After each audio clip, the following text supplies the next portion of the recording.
Assalamualaikum warahmatullahi wabarakatuh. Mari kita lanjutkan belajar tentang ilmu nahwu. Tapi karena bulan ini masih bulan Lebaran, terlebih dahulu saya ucapkan minal a'idin wal faizin, mohon maaf lahir dan batin atas semua kesalahan yang sudah saya lakukan, terutama dalam belajar tentang ilmu nahwu ini.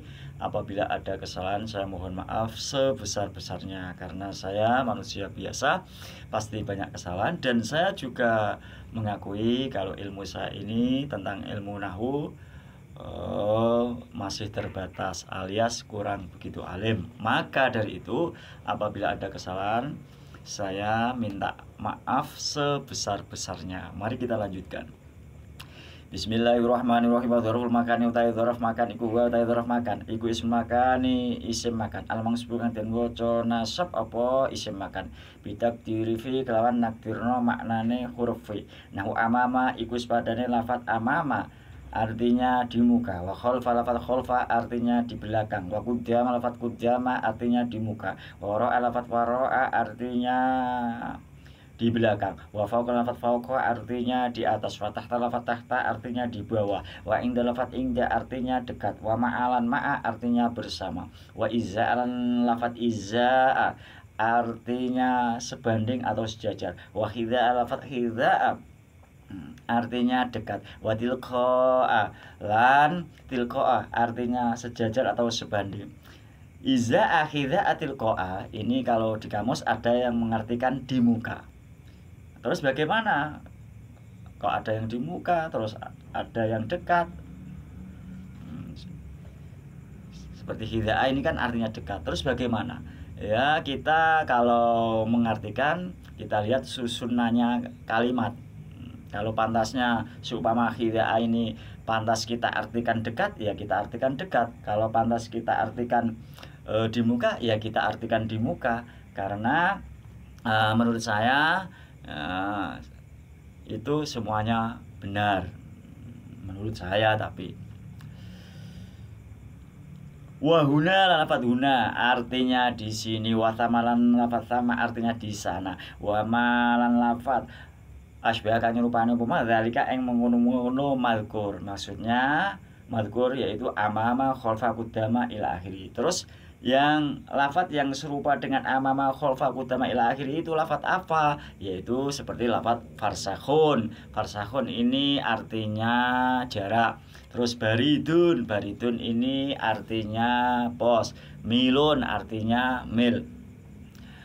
Itu sebagian dzaraf makan yang menyerupai dengan amama, khalfa, qudama dan seterusnya.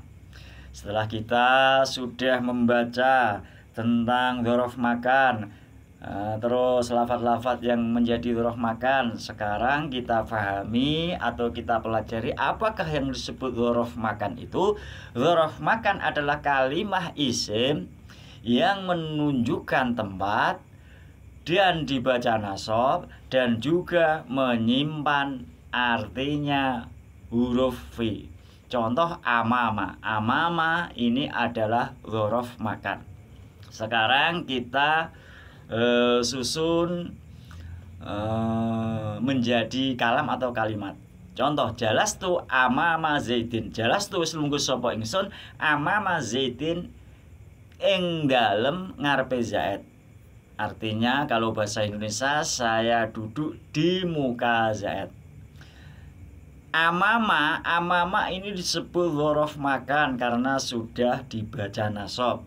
Dibaca nasab alasannya menjadi dzaraf makan karena dzaraf ini harus dibaca nasab.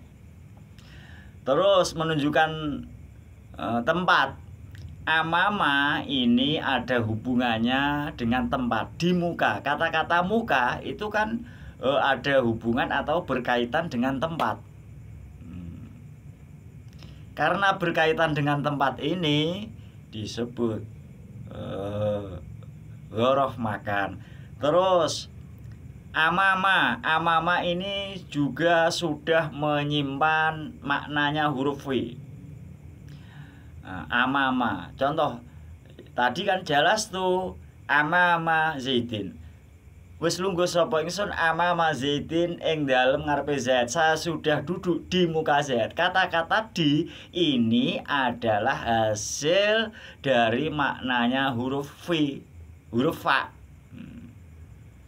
Karena kalau diartikan mempunyai artinya makna fi, ini disebut menyimpan fi.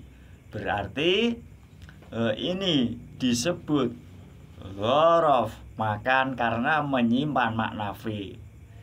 Kalau kita simpulkan, dzaraf makan atau kalimah isim yang bisa menjadi dzaraf makan itu harus memenuhi syarat 3. 1,